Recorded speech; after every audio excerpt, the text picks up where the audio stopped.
Hey guys, welcome back, this is Storm. With the release of the Minecraft Village and Pillage update, there's been a number of lighting changes in the game, and if you're playing the Java edition, the entire lighting engine has been rewritten. So hopefully that results in less lag and more consistent lighting across our worlds.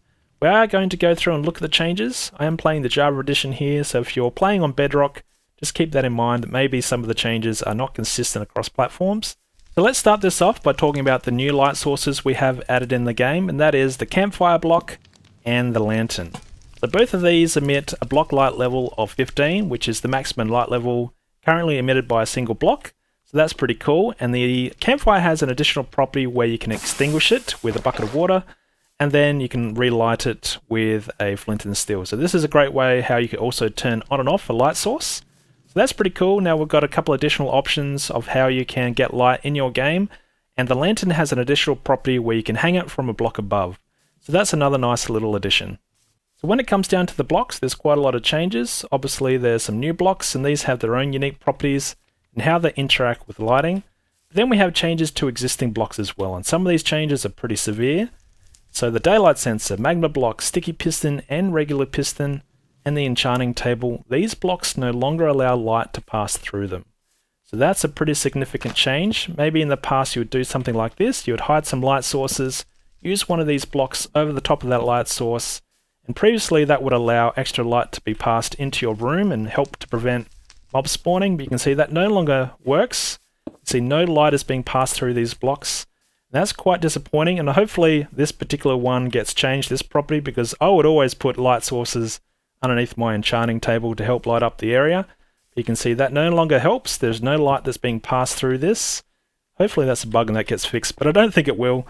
So we'll have to find new ways to light up our enchantment rooms. So that's something to be mindful of. And the magma block itself, that's quite interesting because in the previous versions, this block would absorb light levels and then emit that light level. So you can see that's no longer the case. This block is only emitting the default light that it has, which is a block light level of 2. And if I were to even lower this light source down, maybe you need an air block between them. If I put this there, you can see there's no extra light that's being emitted. So the magma block is only going to emit its default light level. Maybe that will get fixed again in the future, but for now, you can see it's only emitting the default. And the piston itself also has some unique properties. So some of this has changed, some of it's existing. So let's put down a light source underneath this piston. So a lot of people would do something like this and even put it into the ground. So maybe you put a light source underneath, then use this as a decoration block, and you'd allow this to light up your room. But you can see it doesn't really matter even if the arm's extended, you don't get any extra light that's being emitted. But this is new, so when you retract the arm, you get a brief light flash there.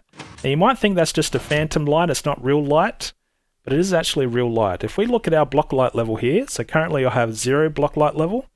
If I extend this and then retract it, you can see briefly it jumps up to 10 block light level. So it is real light that gets emitted. So that is new. Maybe we could use that in new unique ways in this game. We'll have to be creative about that. Maybe you can create some kind of disco room or something with pistons. There's probably a few ideas you could come up with something like that.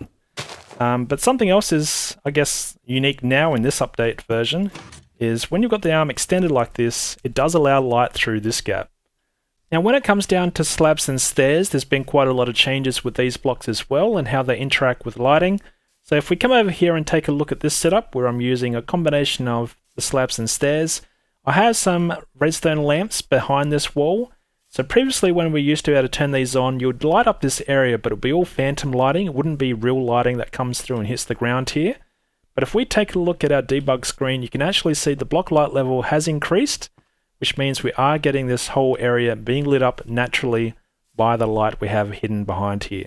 So that is new, that wasn't something in the game previously, but with this addition means we are sacrificing some strange previous behavior that I think a lot of people used.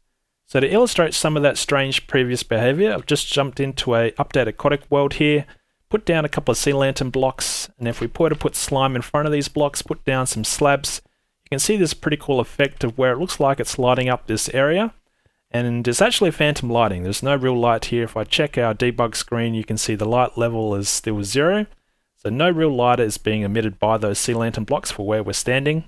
Now I've just jumped into a Village and Pillage version of the game. I'm playing in 1.14 right now. If we were to do the same thing with the slabs, you can see it's lighting up normally. There's no strange lighting effect, and this is giving off a real light level. You can see we've got a block light level here of 12, whereas previously there'll be 0. So where we give up some of the lighting changes for slabs and stairs, we do retain some of our properties of previous blocks. So beds, cakes, cauldrons, hoppers, all these blocks will allow light to pass through them. That's pretty cool, because I think a lot of people would still do things like this to hide light in your world. So I'm glad that's still in the game. And even something like this is maybe something that's not as well known.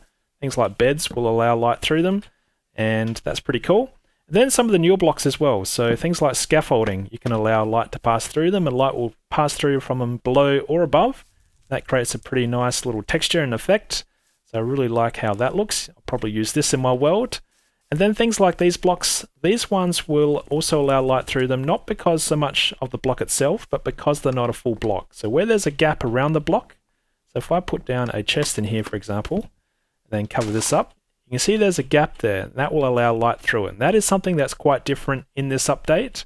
So where you've got a gap, it will allow light through it. And that becomes more evident when we talk about these blocks, where we're using farmland and the grass path block.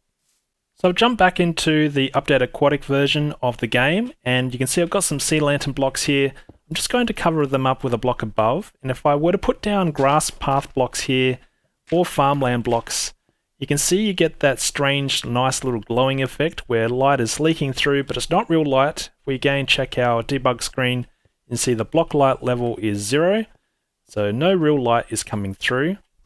And if we repeat this setup in a Village and Pillage update world, you can see the light will come through, and it is proper light. We can see we do have a block light level that's being emitted through this gap, and that's a pretty cool new feature.